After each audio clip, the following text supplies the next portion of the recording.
everybody. Welcome back to another episode of Oh Shoot. I'm your host, Cassidy Lynne, and today we have a guest on the podcast. I'm very privileged to be joined by Maegan Grendell. She is actually someone that I met through our friend Alex, who hosts Photo Camp and all of that.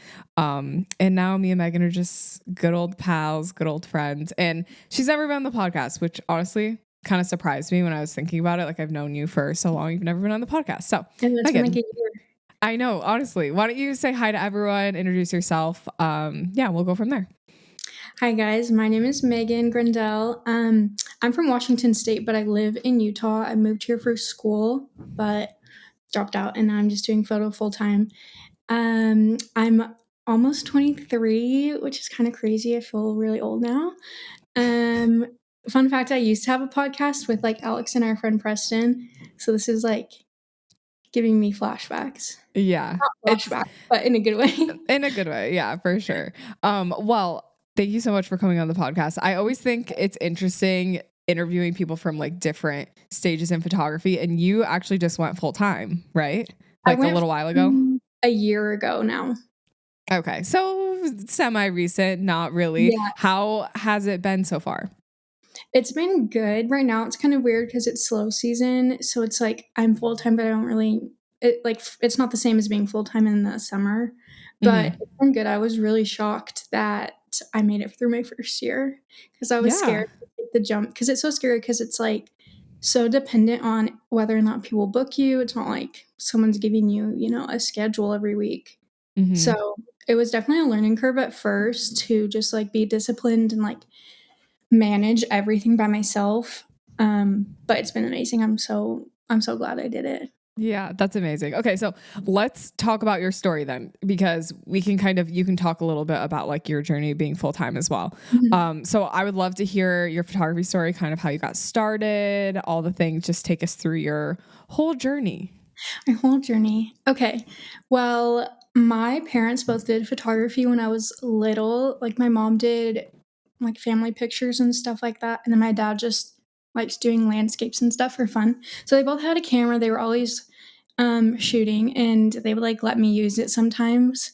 So I just would always take pictures on their camera of random stuff. And then when I was 8, they got me like my own point and shoot, and I took it with me everywhere. Like I would just take pictures. Like the pictures are so bad, but I just practiced all the time. And then they realized, oh, she actually really likes it. So then they got me a Canon T7, I think. I was like 15 for Christmas.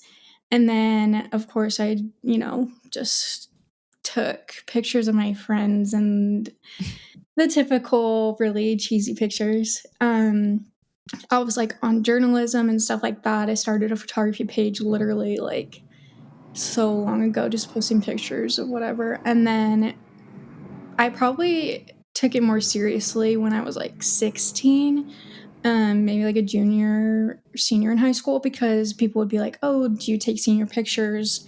And then that's just kind of how I started doing portraits.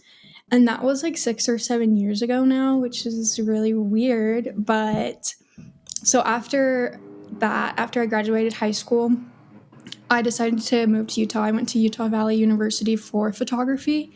It was like my major was art and design, but I was taking all the photo classes.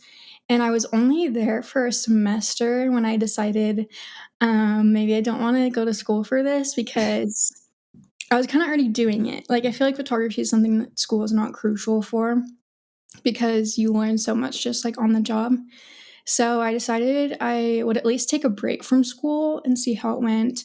I still had a job, another job or two. Like I literally at one point had 3 jobs, just trying to grow my like portfolio and stuff like that. And then finally, that was 2021 at that point. And then finally 2024 in January, so a year ago now, I went full time.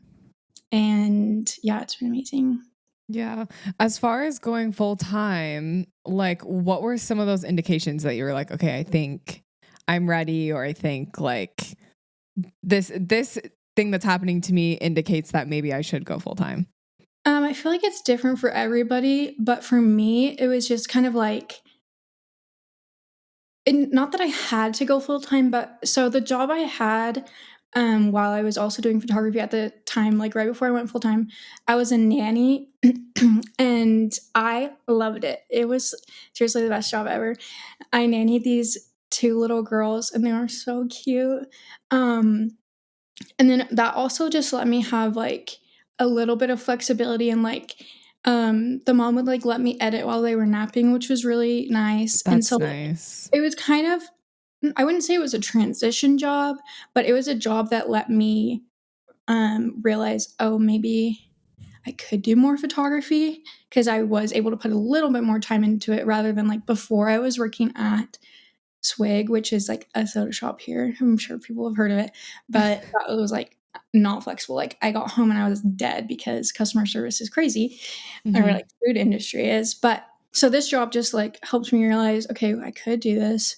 Um, but I loved it. I didn't wanna leave nannying because it was so fun. But the mom, they were pregnant with, like, their 3rd kid, so she ended up going on maternity leave from work anyway, so they didn't need me anymore. Mhm. So I was like, "Okay, this is kinda my chance, like, I'm just gonna try it now." They wanted me to come back after, she went back to work, so I was like, "I'm gonna try it while she's on maternity leave and see if I can do it full time."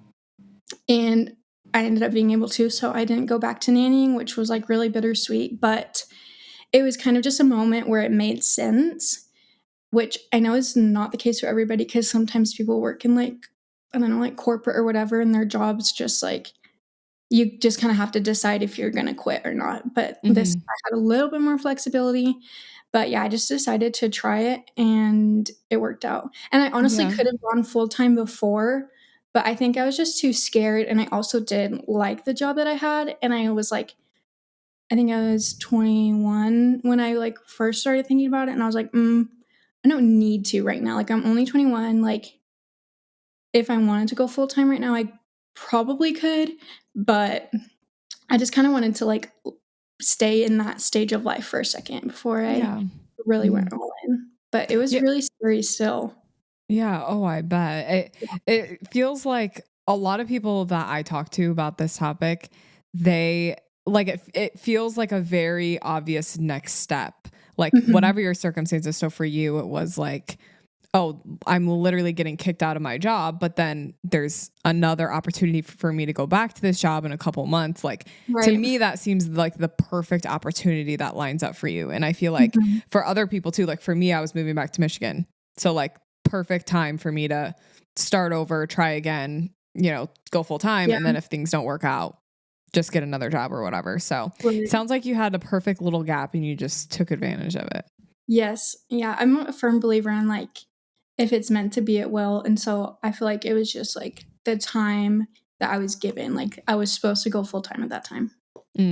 Yeah, absolutely. Not to like keep talking about the full time thing, but I do think it's interesting that it's been a year for you. So you have like this time to reflect. So I kind of want to ask you a few more questions about that. Is that okay? Yeah, for sure, yeah. Okay, cool.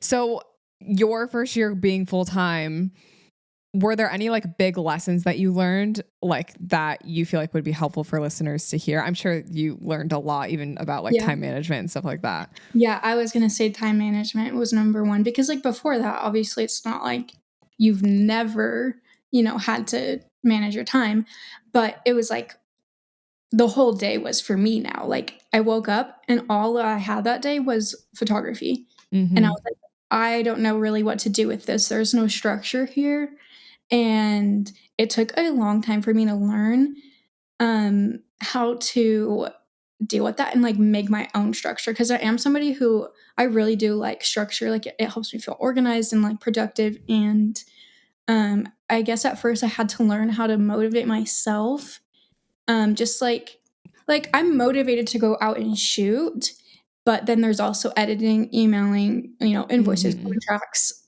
whatever it is, and so I feel like that was the biggest learning curve was learning how to be, like, diligent and, like, motivated and manage my time,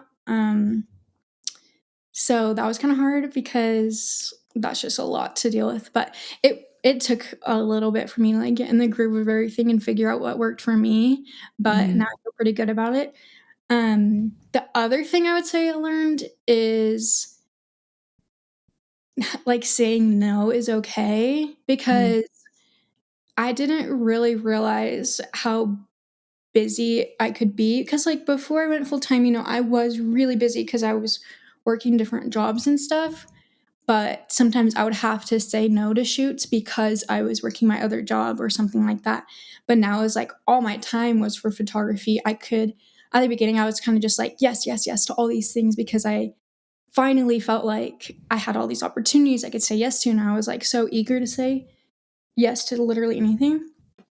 But then it kind of bit me in the butt because I was like, oh my gosh, I can't eat, I can't sleep, I can't breathe. Like, this is too much. So that's, Mm-hmm. I guess, like a different way of like time management, just like managing how many shoots that I took on and what was worth it. And yeah, just like learning how to make my schedule work for me and not Yeah. like stress me out so much. I think that's a very valuable lesson because, Yeah. like you said, you're so overwhelmed by how many opportunities you have that Yeah. you need to realize, oh, I actually can't shoot 5 days a week and 2 Mhm. weddings on the weekend and then deliver it all in time. Like there really is a boundary. And I think a lot of people, when they go full time, they realize there's like a specific number of shoots and weddings that they can take in order to still function as a human. And I feel like it does sometimes take going full time to realize that, because when Mhm. you have another job, it's kind of just built in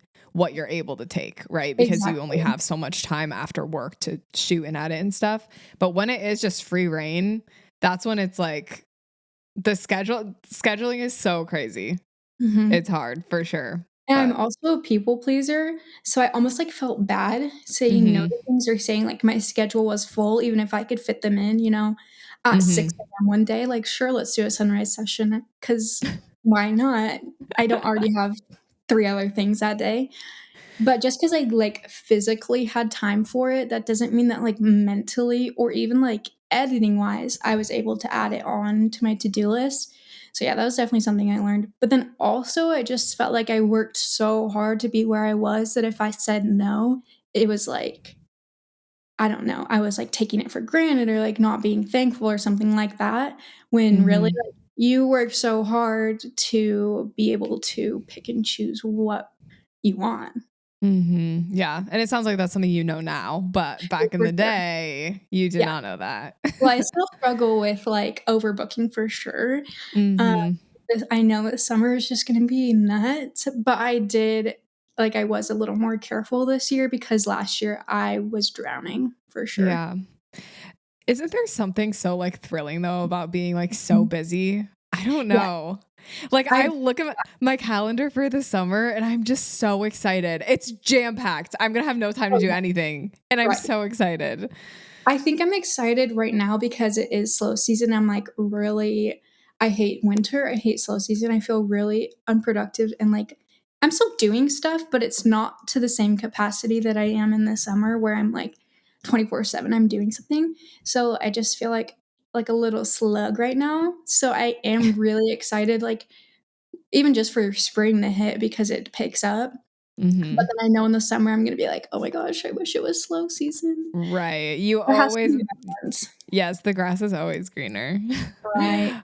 Okay, so let's transition to talking about your creative process. That was like a big thing I wanted to talk to you about because I feel like you are so creative with like your direction and posing and like I literally have shot besides Megan if you don't know. Because like because at photo camp we'll be like helping with these shoots, but then we'll have Mhm. free time to shoot. And so then me and Megan just walk around together to all the shoots and just shoot Yeah. with each other. Well, So last year at photo camp, I remember there was one shoot at sunset, and we were, like, sprinting to it 'cause we both knew we were about to eat it up. It was, like, a couple shoot at sunset on the beach, and, we like, did we were eat that both up. eating We off of did. each other. Yeah. But for your creative process, why don't you Mhm. just kind of walk me through, I don't know, just how you creatively pose, like when you're doing a session, kind of like walk me through all of that. I don't know if that's too vague of a Okay. question, but just No, I got it. Well, okay. I will say that if you've never seen my work or anything, my work is a little more like, I will say documentary, but I feel like that's, like, such a big word right now in the photography industry that it's, like I don't know. I'll just say documentary and like candid. I like a little bit more like emotion and storytelling in my photos. So I guess how I achieve that is, I will say Pinterest is a huge tool. Like, I'm not going to tell anyone to copy anything that's on Pinterest, but I find a lot of inspiration there. I find a lot of inspiration also through music and movies. Sometimes I'll like listen to music that I know is gonna like inspire me on my way to like a certain shoot. Um, or yeah, like books and movies, stuff like that, because I feel like those are such like, obviously cinema is cinematic and like that's what I want to incorporate into my work. So that's like beforehand if I'm ever like in a creative drought, I'll, like look for inspiration in those places. But while I'm shooting, um I feel like it's different for every couple, but then again, it's not. Um, I like to incorporate the couples. I do couples and I do like seniors and stuff. So I just like, I guess the client, I like to incorporate their personality into the shoot. I ask them to bring things that like maybe represent their personality or their relationship. Like one time I had a couple who really loved to travel and we were doing a studio shoot. So they just brought a bunch of like travel books and like maps and stuff like that. Oh, that's So, so like, cute. I know it was really cute. Or like for music, like literally bringing a record player or like going to a record store, something like that. Or like a guitar. I had somebody bring their electric guitar once. That was really cool for like a senior shoot. But yeah, just like asking beforehand too, like what makes you you? What can we incorporate into your shoot so it feels like you? Because I want every shoot to feel different. I don't ever want them to be, the same as my last client. And I want it to feel personal, obviously. Like they're spending so much money on you to get work that feels like them. Like I want it to feel like me, but also them. Does that make sense? Yeah. Like I guess Yeah. my style helps them feel like them. Yeah. But let's see what else. I feel like while you're shooting, there's so much that goes into a photo that can like change the style of how you're shooting. So creatively, I try and focus on like obviously posing changes everything in a photo. So choosing poses that maybe have a lot of movement or just or more like storytelling candid type things. I don't honestly get a lot of photos of my clients looking at the camera. I get a few because I know like maybe that's someone they want for yearbook or like their wedding announcement or whatever. But I do really focus on just like moving around and being playful and like stuff like that. But then also besides posing, there's like the angle that you're shooting at, what you're focusing on, the composition, like rule of thirds, all the things that go into like what a photo is, settings, because like I love a slow shutter. Um, and then yeah, afterwards, then there's the editing too, which can change a lot, like cropping, obviously just like coloring. So yeah, I feel like there's so many little things that go into my style, and maybe that's not something that my clients even realize. They're not like, "Oh, like I love her settings, I love her whatever." Like they don't know what they're specifically looking at, but just like all together as a brand, it is cohesive.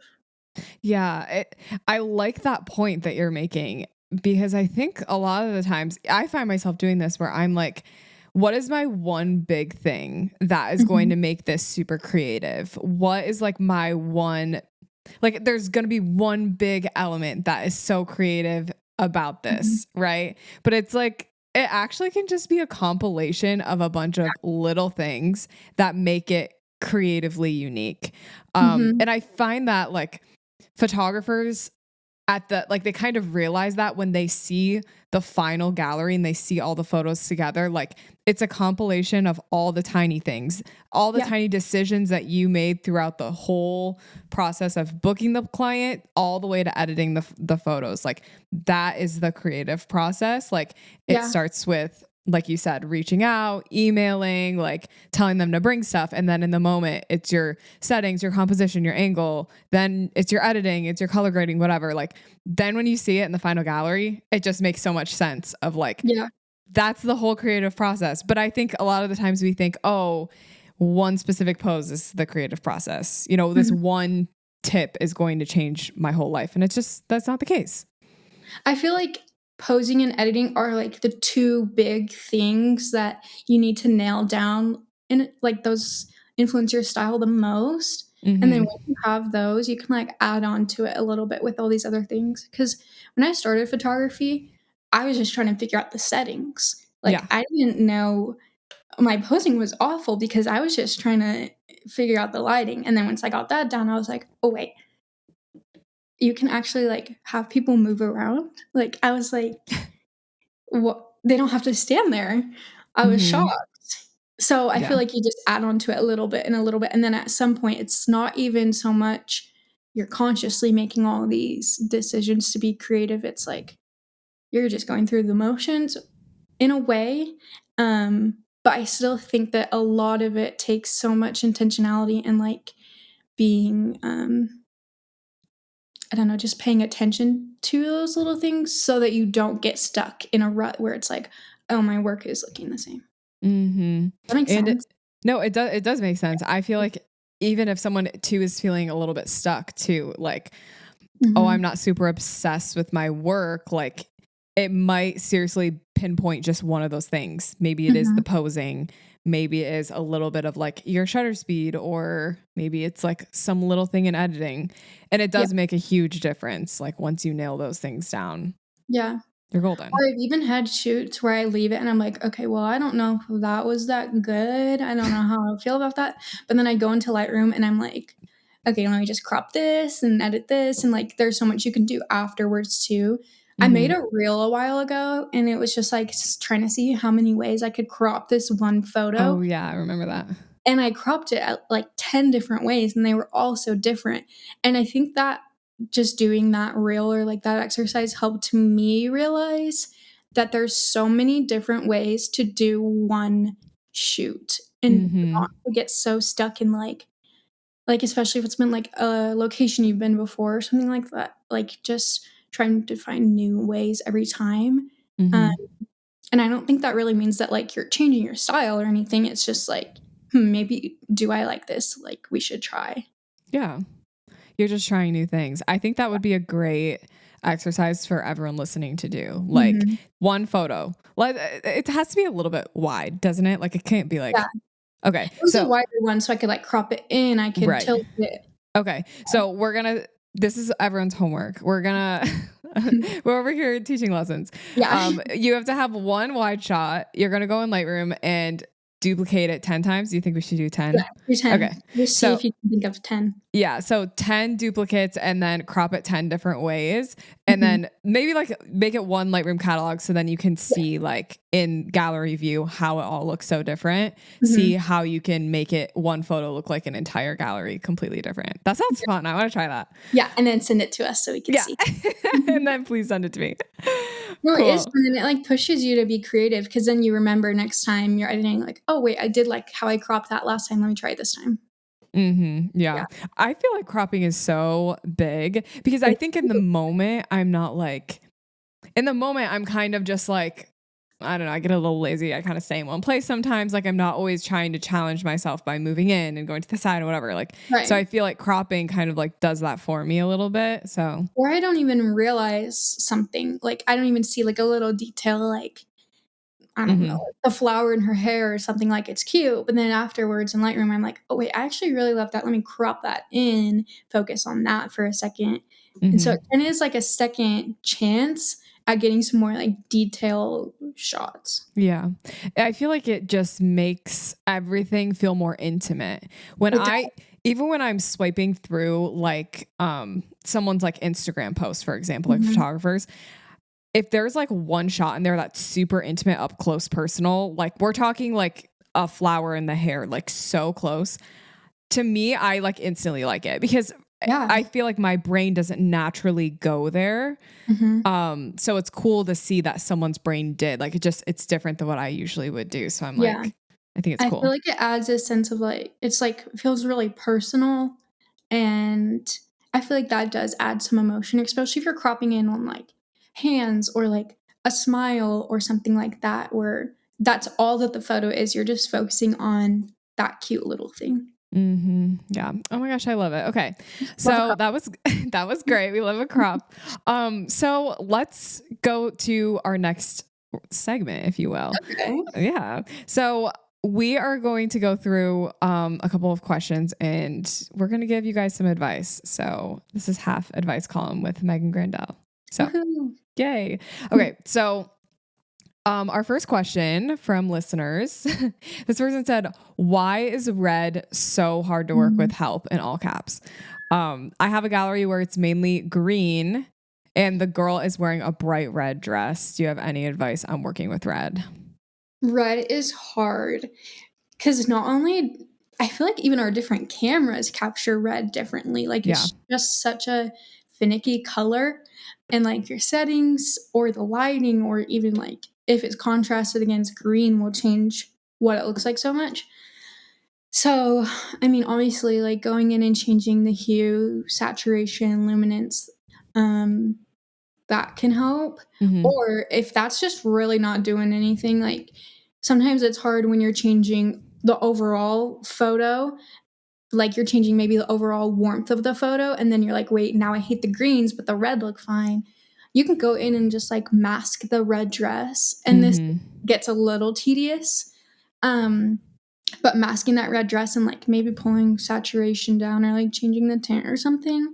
But yeah, reds are freaking hard. They are. I Yeah. do think it's important to note that like that person did choose to wear red on purpose. True. So like as much as it sucks for you because it's not ideal, Mhm. that was their choice. So like don't completely get rid of the red, like don't turn it Yeah, orange, don't like it was a choice. So like yeah. if it reflects up on their face, that's also a little bit on them because they're wearing red. Mhm. I personally I would probably desaturate it too. Mhm. But I don't think I'd get rid of it completely. No. It's just one of those things where it's like they They're made their gonna choice. they're gonna get the gallery and be like, "Wait, where's my red dress?" Because maybe she was stoked about the dress. Right. Yeah. Is the red dress in the room with us? Because you Yeah, got rid of it. Now it's why is white. it black now? But yeah, well, reds are also hard for, like, skin tones too. Yes. Mm-hmm. It Yeah. definitely is. I think if someone's wearing red, that's their choice. But if we start to see like, I've had it a couple times with couples where one person is a Mm, little bit more rosy than the other, or just like maybe has some blemishes and they're a little bit red. yeah, Usually when that happens, I'll just take my red hue slider and bring it towards orange, just a tinge. yeah, not too It, much. yes, like literally like 2, Yeah. 3, and that'll usually solve it. Mhm.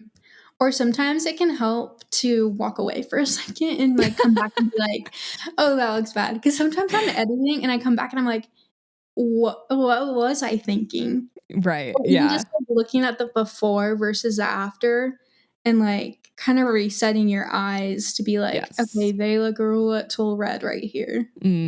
I thought you were talking about walking away from the shoe for a second. Oh, sorry, I meant your computer. I was like, "Oh yeah, great Yeah. advice. Just leave your clients." Yeah, just quit, actually. No, no, no, just, like, look take a break from editing. Right. Yeah. Even using the before and after to see if the red looks like the original red. That's huge for sure. Yeah. Okay, let's move on. Okay, this is a person, it looks like they're a New York City photographer. Ooh, fun. So ooh, I know, my dream.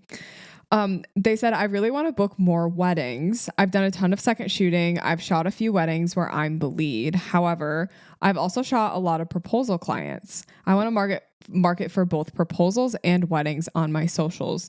Do you think it makes sense to keep these on the same pages or make separate Instagram accounts for marketing weddings? They said, disclaimer, I want to turn my proposal clients into wedding clients, but many of them are traveling into New York City from other places, and others who are in New Mm. York City have other photographers picked out for their weddings. Please help. Interesting. Okay, Mm-hmm. first thought, I'm a firm believer, okay, this is not always the case, but I think that it's too much to manage 2 different pages, especially for these 2 types of niches, like proposals and weddings, those go together, like, Mm-hmm. I think that totally should be 1 page because your proposal clients are then gonna see your wedding photos, and then maybe that'll spark something. But it also is hard when people are traveling to somewhere like New York and they're getting Mm-hmm. engaged there. But maybe just like um helping them realize that you're willing to travel if you are just like Yeah.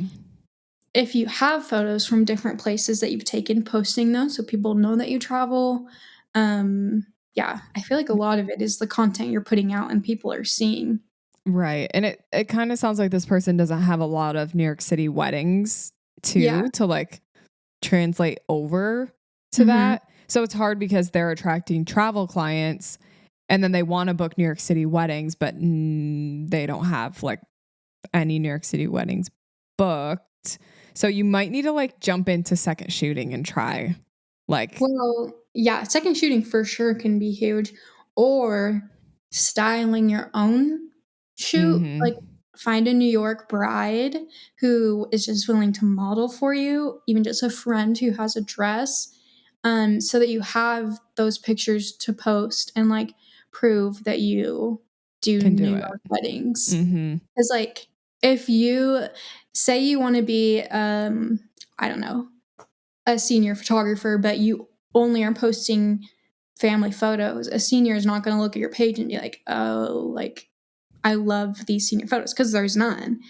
Somebody explained this to me once that your Instagram is like a menu for what people are wanting to book. So, what you're posting is basically what you're advertising and what people are choosing from to book you for. mm-hmm. And so, it is hard when you don't have that content to post, but sometimes you just kind of have to make it for yourself. Like go to a style shoot or style your own shoot, so you have those things to post. Mm-hmm. Yeah, I agree. And it sounds like the proposals are just good money coming in, good clients that you're potentially meeting, like good Mhm. potential clients.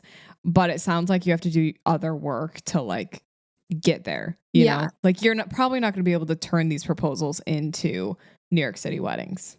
right. Or maybe they don't want to, like, maybe it's hard because they're not from New York, so their wedding's not going to be in New York. Mm-hmm. So they're not even going to think of you for their wedding.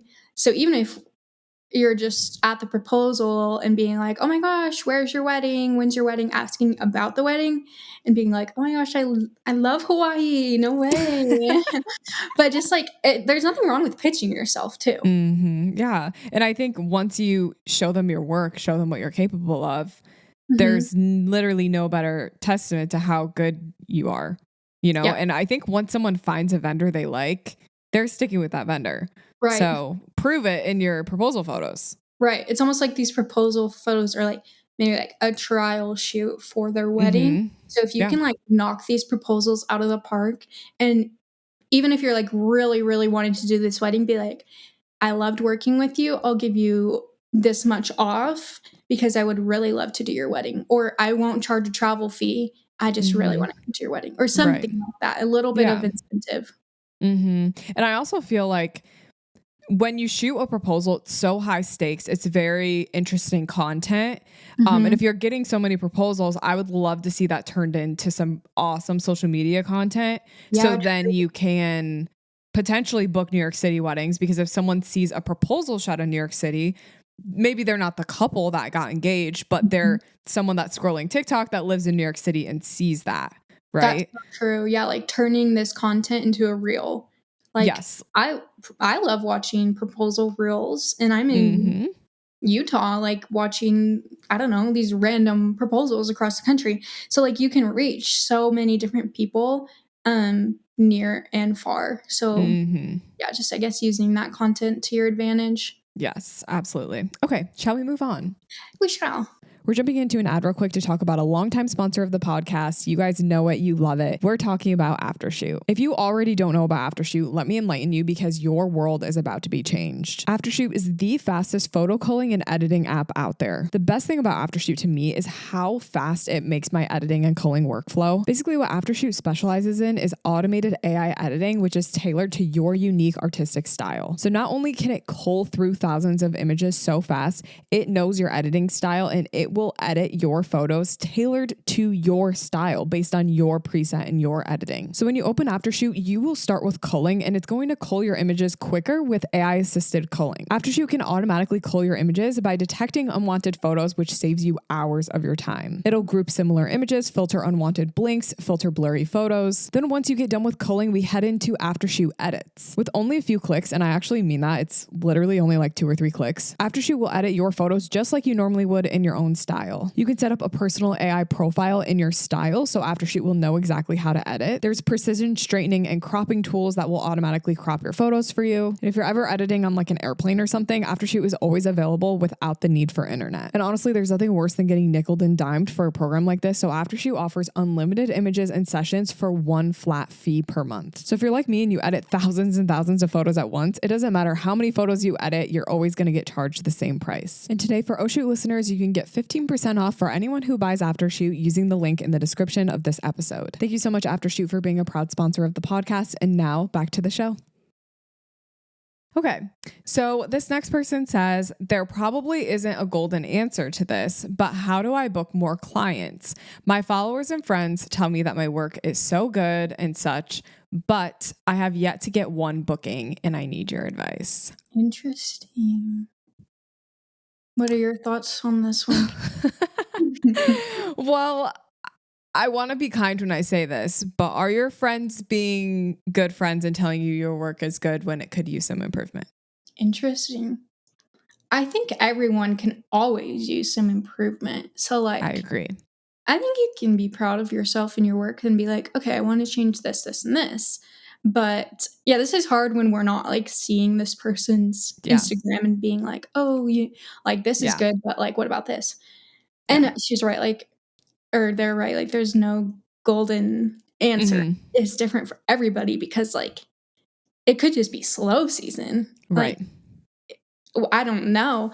I guess like generally what helps book is being active on social media, mm-hmm. even like your stories, your posts, your reels, replying to your comments, replying to your DMs, like just literally using Instagram and TikTok to your advantage. Mm-hmm. Which is so much work, but it really is true. And then just like making sure your client experience is where you want it to be, so people are like raving about you to other people.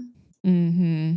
I also feel like clients aren't just gonna fall into your lap, like especially with like you not like this person not having even one booking yet. Like you need to hustle and put in the work. Like you need to go to small businesses, offer to take photos for them. You need to be doing model calls. You need to be putting together shoots. Like your work is good, but you probably just need like the portfolio and the content to show for it. Yeah. And also they might not have like a super great backend setup, like kind of the client experience thing, like you're saying, like a website. Like, do you have a website, even if it's just bare bones? Like, I feel like no one's going to book a photographer.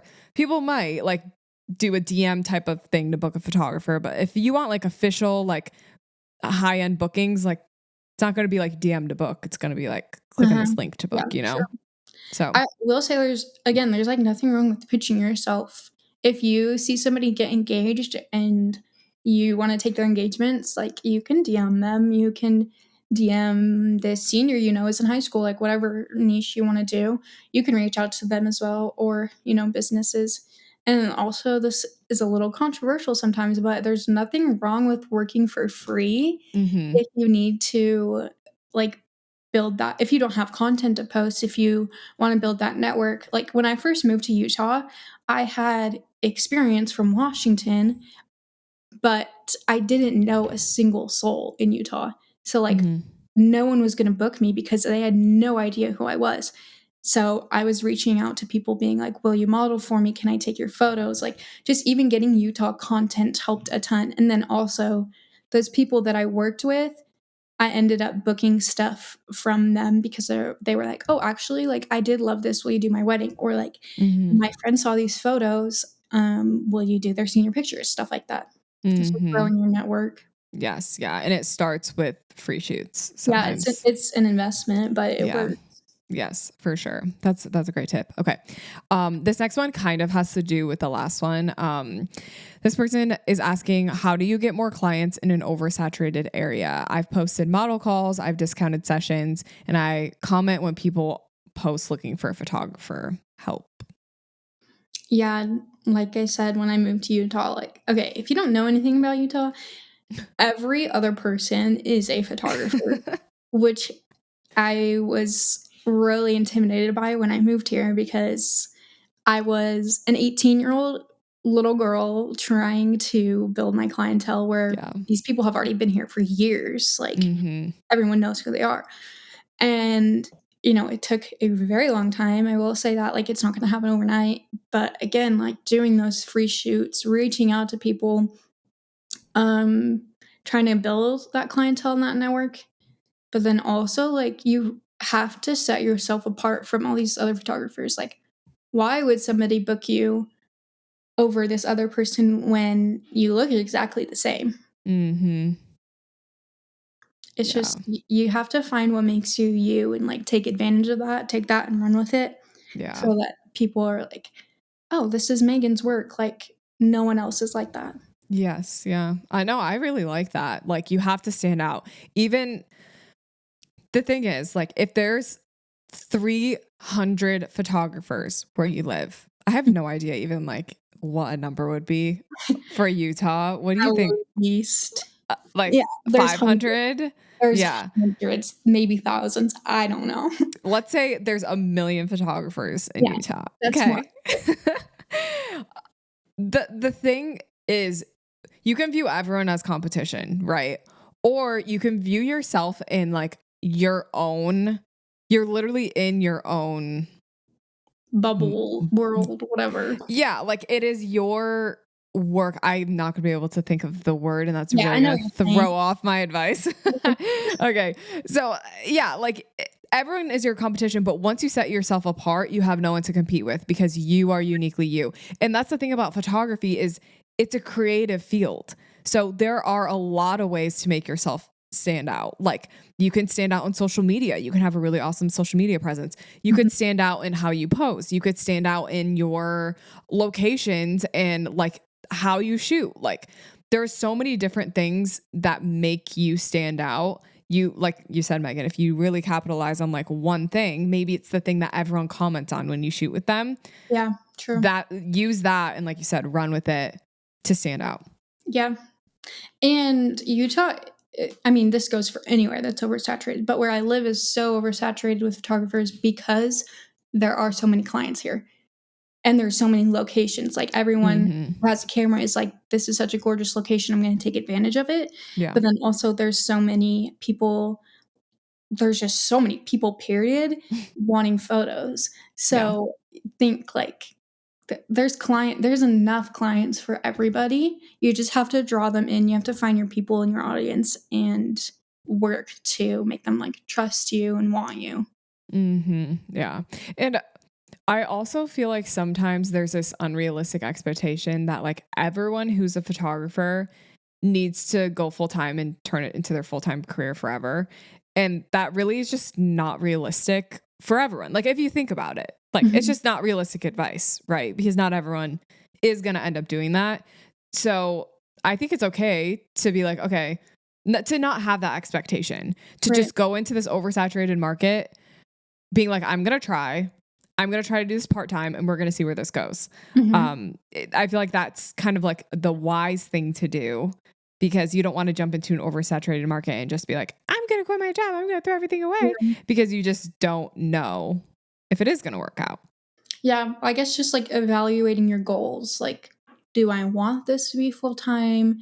Maybe like I know people who are like nurses and do photography on the side and it's like, okay, which one really are you going to want to do full time? If it's photography, awesome, go for it. But it's okay if you don't have as many clients as, the next person, because you're like in totally different areas, totally different goals. Like, it's just hard not to compare yourself to the photographers that are around you, but just realizing like, oh, maybe I don't even want to be full-time. Maybe I can't be full-time.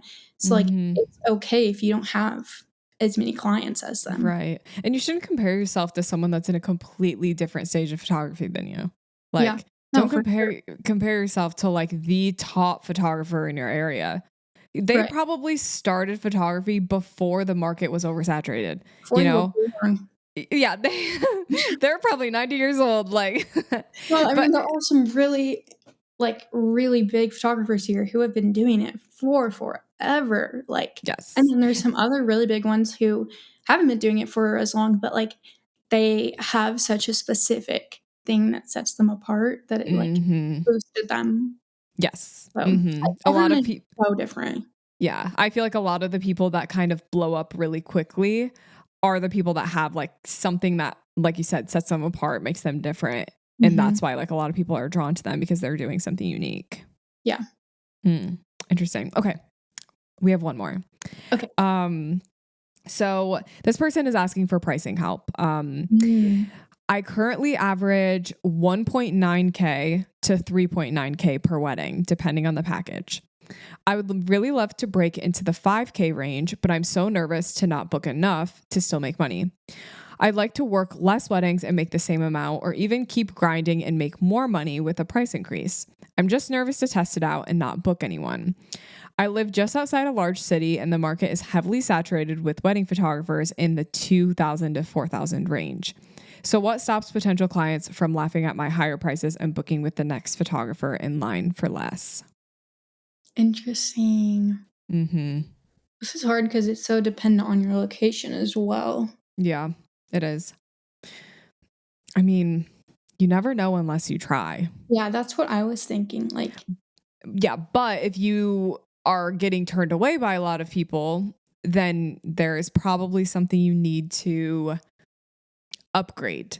That could be your website, your like overall branding, like the way you take photos. I don't know. Or like your response time too. Yeah. Response, like there's so much that goes into whether or not someone books. Yeah, I think it just depends on, I mean, if you're willing to grind more, maybe you offer more expensive packages, but you add more into your packages. Right. You could like keep the packages that you have and maybe add like a 5K package. So it's like you're not losing the clientele you have now, you're just adding on to it.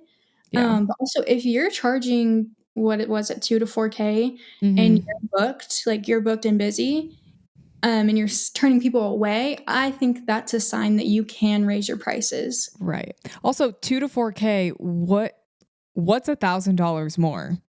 Especially in this economy? I feel like 5,000's like cheap.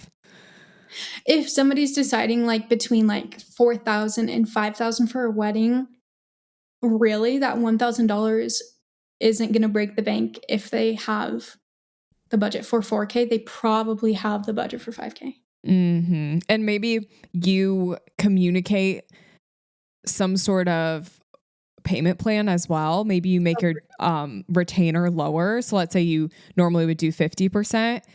Maybe do like $1,000 or something. And then the rest of it is payment plans. I actually saw a TikTok the other day where this girl who just got engaged was booking all of her vendors. And she said all of her vendors required 50% down.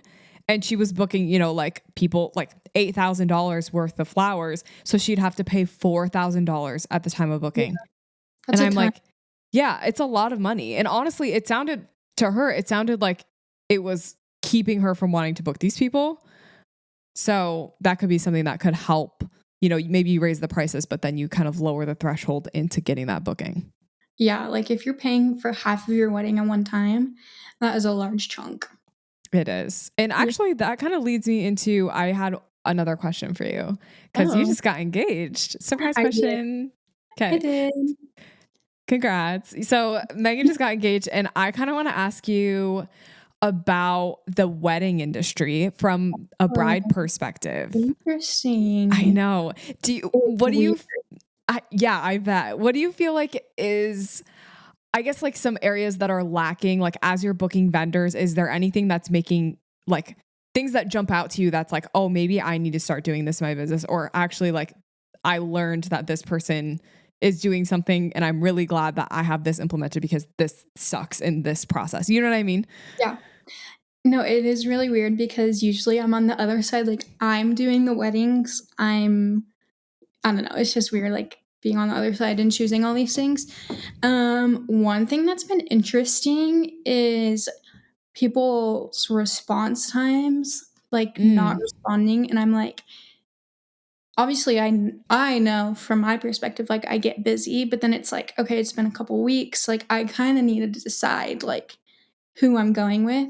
So, that's helped me to be more, like, on top of my emails and stuff because 'cause I'm like, "Okay, if this were me, I probably would have moved on, like, if I had been answered in a second." mhm, Something else is, like, the amount of information people have on their sites, like, just, like, having the most minimal amount of information on their website kinda deters me because 'cause I'm like, "Okay, mhm, don't really know what I'm investing in, don't know, like, are there, like, these hidden fees, like, whatever, like, what mhm. is this really gonna work for my budget?" Yeah.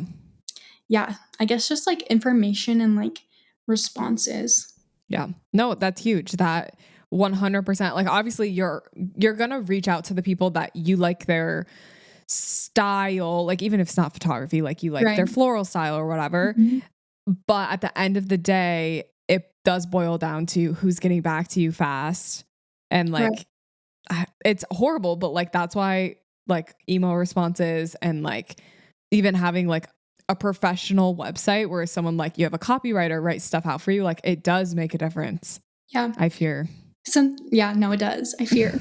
Something else I've learned is patience for people who decide not to book with me. Not that I'm ever, like, mad when somebody doesn't book with me, I'm like, "Ugh, sad, like, what is wrong with me? Like, why don't they wanna Mhm. book with me?" But, like, I reached out to a couple different photographers, and it was really stressful because, like, I wanted to work with all of them, Yeah. but it's like, honestly, your budget plays a huge role into who you're picking. Yeah. Like, if I had $1,000,000 budget, like, I could pick whoever I wanted, but I don't know, I feel like it's just different when you have to think about that side of it too. And so there's sometimes, like, I really wanted to work with this vendor, but they wouldn't work for my budget, so I would have to say, like, "I'm so sorry, like, it's just not gonna work." And then I, like, kind of felt bad because I was like, "I Mhm. know how this feels." Um, but then just, like, next time somebody tells me that, I'm like, "Okay, no worries." Like, I understand, like, I don't wanna pressure somebody into paying more than they can. Yeah. Yeah, for sure. It definitely oh, yeah, on the being on the flip side of it definitely helps perspective in it Yeah, all, for and sure. I just think that, like, if somebody ever tells you no, it's not because They hate it's you. it's not because you suck. There's a lot of factors that go into picking vendors. Yes, for sure. Cool. Yeah. Wow, that was so insightful, and I think that's gonna wrap up our episode. I'm so glad I got to be on here. Thank you. I'm honored. Yeah, of course. Why don't you tell everyone where they can find and follow you real quick? Okay. Obviously, Instagram. It's Maegan Grendell photo, but guys, my name is spelled a little weird. Maegan. Yes. So, yeah, follow me on Instagram and TikTok and send us your cropping videos. I can't wait to Yes. see. I know. Hopefully people do it. I think I'll do it right after this. Also, guys, me and Cassidy have been reading a little bit, so I'm gonna need some book recommendations if you're a reader. Yes. Yes. Please send them. Me and Megan are like we're in this like two-person book club where Yeah, we read the same book. yeah. Actually, next episode is we're just talking about the book we just read. Books, honestly. Should we read some business books? I actually do want to. Okay. I'll do it. Okay. Yeah, I'll do it. Okay, next book club that we have, me and Yeah. you. Cool. Okay. All right, Megan. Thanks for being on the podcast. I hope everyone that's listening has an amazing rest of their day.